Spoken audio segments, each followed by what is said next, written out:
Hi hello namaste welcome back to G game world. So എല്ലാവർക്കും new വ്ളോഗിലേക്ക് സ്വാഗതം. ഇന്നത്തെ ബ്രേക്ക്ഫാസ്റ്റ് കഴിച്ചുകൊണ്ട് തന്നെയാണ് ഇന്നത്തെ തുടക്കം. നല്ല ദോശ, അതുപോലെ തന്നെ നല്ല തേങ്ങാ ചമ്മന്തി, പിന്നെ എനിക്കുള്ള ചായ ഞാൻ വെച്ചുകൊണ്ടിരിക്കുന്നു. നേരെ ട്യൂഷനിലേക്ക്. ഇതിപ്പോൾ എനിക്ക് പഠിക്കാനുള്ളതാണ്. എനിക്ക് പഠിച്ചു കഴിഞ്ഞ് ഒരുവിധം സെറ്റായി വരുമ്പോഴേക്കും അടുത്ത ട്യൂഷനിലേക്ക് നമ്മൾ കിടക്കുവാണ്. അങ്ങനെ ട്യൂഷൻ സ്റ്റാർട്ട് ചെയ്തു.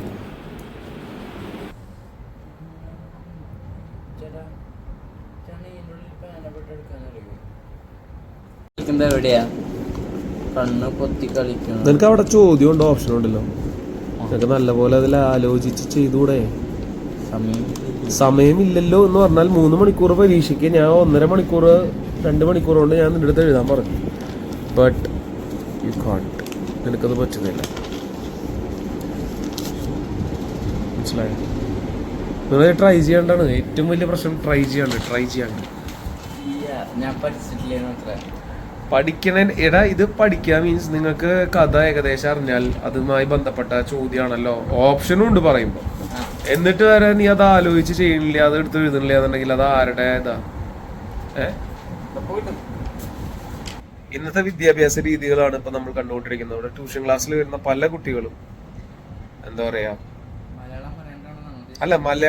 മലയാളം പറയാനറിയാം, പക്ഷെ മലയാളം എഴുതാൻ അറിയില്ല, വായിക്കാൻ അറിയില്ല. പറയാൻ അറിയണ്ടാവും, പറയാൻ ഓഫ്കോഴ്സ് നമ്മളിപ്പോ ഇതാണല്ലോ ഉപയോഗിക്കുന്നത് അങ്ങനെ. പക്ഷെ മലയാളം എഴുതാൻ അറിയില്ല, വായിക്കാൻ അറിയില്ല. സ്വന്തം പേര് പോലും എഴുതുന്നത് തെറ്റിക്കുന്നവരുണ്ട്. ഞാൻ നിന്നെ കൊണ്ട് എഴുതിപ്പിക്കാം ഞാൻ നിന്റെ പേര്. അല്ല, ഞാൻ പറയാന്ന്. എന്നാൽ അത് മനസ്സിലാക്കാനുള്ള അല്ലെങ്കിൽ പഠിച്ചെടുക്കാനുള്ള എന്തെങ്കിലും എഫേർട്ട് ഇടുന്നുണ്ടോ? ഇല്ല. അതാണ് ഇനിയിപ്പോ കേരള 100% അല്ലെങ്കിൽ ഏറ്റവും കൂടുതൽ ലിറ്ററസി ഉള്ള സംസ്ഥാനം എന്ന് പറഞ്ഞിട്ടുള്ള ഒരു അർത്ഥമില്ല ശരിക്കും പറഞ്ഞാൽ. ഇപ്പോഴത്തെ പഠിപ്പിന്റെ രീതികളൊക്കെ കേരളത്തില് ഓരോ സ്കൂളുകളിൽ ഇങ്ങനെ കയറി ഇറങ്ങി നോക്കിയാൽ അറിയാൻ പറ്റും. ക്വാളിറ്റി ഇല്ല. അപ്പൊ CBSE എന്നല്ല, സ്റ്റേറ്റ് സ്കൂള് അങ്ങനെയൊക്കെ എടുത്താലും ക്വാളിറ്റി കുറഞ്ഞ സ്കൂളുകളാണ് കൂടുതലും. ടീച്ചേഴ്സ് ഒരു പക്ഷെ പഠിപ്പിക്കുന്നുണ്ടാവാം, പക്ഷെ ആ പഠിപ്പിക്കുന്നത് കുട്ടികളിലേക്ക് എത്രത്തോളം എത്തണമെന്ന് അറിയില്ല. കാരണം ഒരു 50% കുട്ടികൾ പഠിക്കുന്നവരുണ്ടായിരിക്കും, ബാക്കി 50% ആൾക്കാർ സ്വന്തമായി എഫേർട്ട് ഇടുന്നില്ല. ഇന്നത്തെ സാഹചര്യം അറിയാലോ. ഞാൻ പറയുമ്പോ നീ വിളിച്ച് കേട്ടിട്ട് കാര്യമില്ല. ഞാനിത് പ്രേക്ഷകർ കൂടി കേൾക്കാൻ വേണ്ടിയിട്ടാണ് പറയുന്നത്. എന്തിനു വേണ്ടിയിട്ടാ? അതായത് അറിയണം. നമ്മളിപ്പോ ട്യൂഷൻ എടുക്കുമ്പോ ഞാനതൊരു വീഡിയോ ആയിട്ട് ചെയ്യാമെന്ന് വിചാരിച്ചിരുന്നു ആദ്യം. എന്തായാലും ഈ പറഞ്ഞ കൂട്ടത്തിൽ അത് പറഞ്ഞു പോകുന്നു. ഇപ്പൊ എന്തെങ്കിലും ആവശ്യം വന്നിട്ടുണ്ടെങ്കിൽ ഞാൻ പുതിയൊരു വീഡിയോ ആയിട്ട് ഞാൻ ചെയ്യുന്നതാണ്. അതായത് എന്താ, പാരന്റ്സിനോടും സ്കൂളിലെ ടീച്ചേഴ്സിനോടും ഉള്ള ഒരു മെസ്സേജ് പോലെയാണ്. എന്ന് വെച്ചാൽ പഠിപ്പിക്കുന്നത് എല്ലാവരും തെറ്റു പറയാൻ പറ്റില്ല കേട്ടോ. 60 കുട്ടികളൊക്കെ ഉള്ള ഒരു ക്ലാസ്സിൽ എല്ലാവരെയും അടുത്ത് പോയി പഠിപ്പിക്കാന്ന് പറഞ്ഞാൽ that is not possible. Because limited ആ ഒരു ടൈമിനുള്ളിൽ ഇതൊക്കെ കവർ ചെയ്ത് പോകാന്ന് പറഞ്ഞാൽ എളുപ്പമല്ലല്ലോ. ട്യൂഷനാണെന്നുണ്ടെങ്കിൽ അതേപോലെ തന്നെ. പക്ഷെ എല്ലാവരുടെയും വിചാരം അറിയോ, ട്യൂഷന് വന്നിട്ടുണ്ടെങ്കിൽ എല്ലാം അങ്ങോട്ടായി എന്നാണ്. പക്ഷെ ട്യൂഷന് വരുമ്പോ എന്ന് വെച്ചിട്ടുണ്ടെങ്കിൽ നമ്മൾക്കും ഈ പറയുന്ന പോലെ ഒരു ലിമിറ്റഡ് ടൈമിനുള്ളിലാണല്ലോ നമ്മൾ എടുക്കുന്നത്.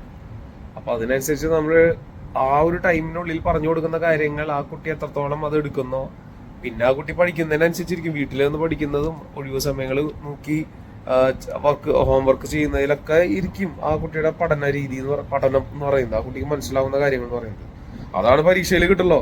ഇതില്ലാതെ ഇന്നത്തെ കാലത്ത് പാരന്റ്സിന് നോക്കാനായിട്ടുള്ള ആ ഒരു ലിമിറ്റേഷൻ ഉണ്ട്. കാര്യം എന്താ വെച്ചിട്ടുണ്ടെങ്കിൽ എല്ലാവരും ജോലിക്ക് പോകുന്നവരായിരിക്കാം.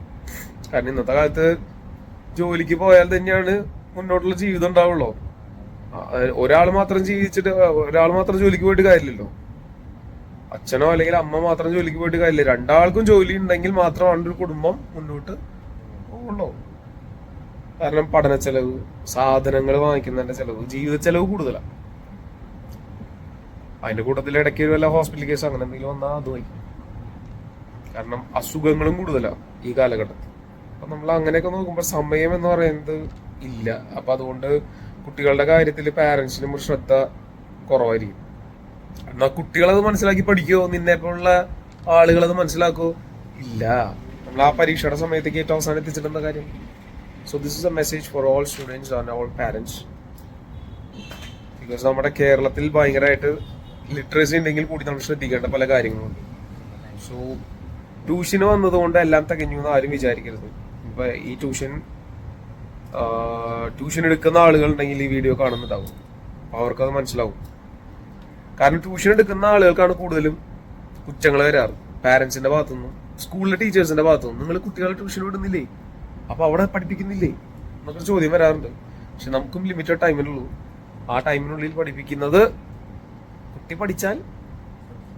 കുട്ടി പഠിച്ചാൽ പരീക്ഷയ്ക്ക് ഓക്കെയാണ്. അല്ലെങ്കിൽ പിന്നെ നമ്മളെ പറഞ്ഞിട്ട് കാര്യമില്ല, ആരും പറഞ്ഞിട്ട് കാര്യമില്ല, കുട്ടിയുടെ തന്നെ തെറ്റാ. അത്ര തന്നെ. അപ്പൊ പഠിക്കണം വരേക്ക്. പൊട്ടച്ചപ്പോണ്ട് ചെണ്ട ഉണ്ടാക്കാനാണോ? ചെണ്ട യു വോണ്ട് ചെണ്ട? യാ വിൽ ഡു. എവിടേക്കാ? വാ എന്താ ഇപ്പൊ ഫുഡ് കഴിച്ചാ എന്താ എന്റെ ദൈവമേ മരങ്ങോടൻ. വാ ആ മൊബൈൽ അവിടെ എടുത്തേക്ക് വാ സദ്യ കഴിക്കാം. വാ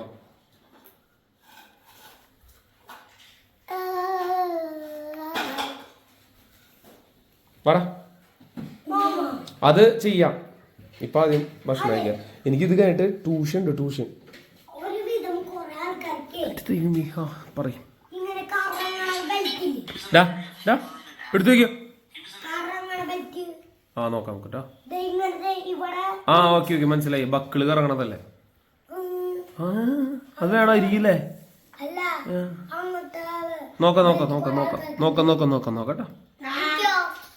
നോക്കട്ടെ ഇന്നലെ നീ ചന്ദനം തൊടാനായിട്ട് വെള്ളം തകയാണ്ട് വന്നപ്പോ അതില് തുപ്പിട്ടു എന്നൊക്കെ ഞാൻ കേട്ടൂലോ. എവിടുന്ന പഠിച്ചത്?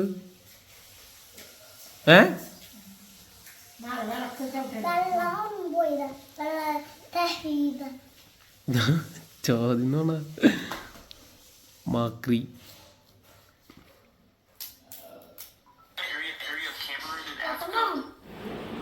പറയാൻ വിട്ടുപോയി ഗൈസ്, ഇന്നെൻ്റെ പിറന്നാളാണ്. വയസ്സൊന്നും ഞാൻ പറയുന്നില്ല, ഇന്ന് പിറന്നാളാണ്. അപ്പോൾ നക്ഷത്രമാണ്, അതുകൊണ്ട് ഉച്ചയ്ക്ക് സദ്യയാണ്, ചെറിയ രീതിയിൽ സദ്യയാണ്. അപ്പോൾ അതിനുള്ള തയ്യാറെടുപ്പിലാണ്. ഇപ്പോൾ സദ്യ വിളമ്പുമ്പോൾ മലർന്നല്ല കമന്ന് കിടക്കുന്ന കുട്ടിയല്ല കുറുമ്പൻ.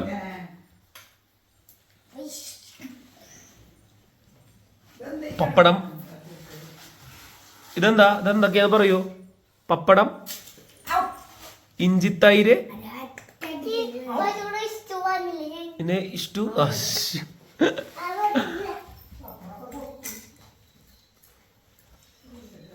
എലിശ്ശേരി.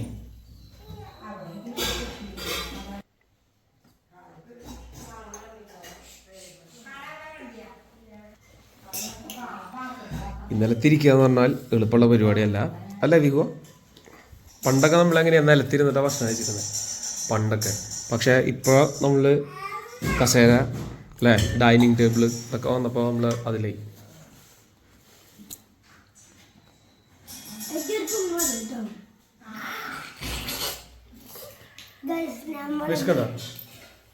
വിശക്കുന്നുണ്ടോ? ഉണ്ടോ?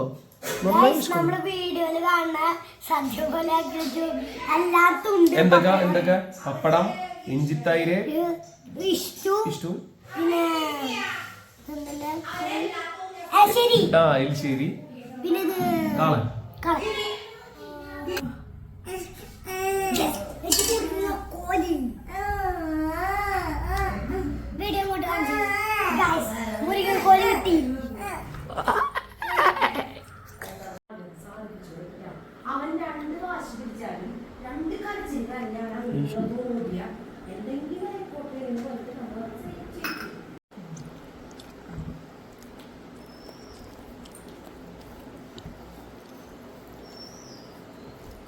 കുറച്ചുകൂടി വര കൂടി നന്നോ, ഒരു മാറ്റമില്ല.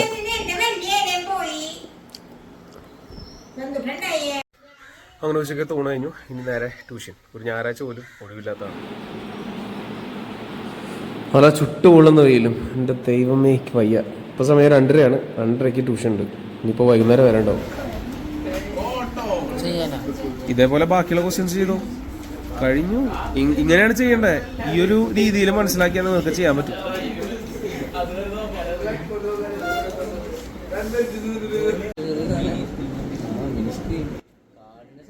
ഇനിയിപ്പോൾ ഈ ട്യൂഷൻ കഴിഞ്ഞതിന് ശേഷം നേരെ അമ്പലത്തിലേക്ക് പോകണം. അമ്പലത്തിൽ പിറന്നാൾ ആയതുകൊണ്ട് തന്നെ പ്രത്യേകം എന്താ പറയുക വഴിപാടൊക്കെ കഴിക്കേണ്ടതാണ്. ഇപ്പോൾ വൈകുന്നേരം അമ്പലത്തിൽ വന്നപ്പോൾ ഇവിടെ നല്ല ചെണ്ടമേളവും കാര്യങ്ങളൊക്കെ ഉണ്ട്. ഇവിടെ പറ അവസാനിക്കുന്ന ദിവസമാണ്. അപ്പോൾ അതുകൊണ്ട് അതിൻ്റേതായിട്ടുള്ള കാര്യങ്ങളാണ് അമ്പലത്തിൽ നടക്കുന്നത്. പിന്നെ ഇവിടെ നിന്ന് തൊഴുതിട്ട് ഇനിയിപ്പോൾ പ്രത്യേകിച്ച് ഇന്ന് ഞായറാഴ്ച ആയതുകൊണ്ട് പരിപാടിയൊന്നുമില്ല. നേരെ വീട്ടിൽ പോകുന്നു, ഭക്ഷണം കഴിക്കുന്നു, കിടക്കുന്നു. സോ ഈ ഒരു വ്ളോഗ് ഇഷ്ടപ്പെട്ടെങ്കിൽ ലൈക്ക് ചെയ്യുക, ഷെയർ ചെയ്യുക, കമൻറ്റ് ചെയ്യുക. ഇത് പിന്നെ അമ്പലത്തിൽ നിന്ന് ഇപ്പോൾ കിട്ടിയ പായസമാണ്, കടും പായസം എന്ന് പറയും. നല്ല മധുരമുള്ള കടും പായസമാണ്. പക്ഷെ ഞാൻ അധികമൊന്നും കഴിക്കുന്നില്ല. അപ്പോൾ ഓക്കെ, ബൈ.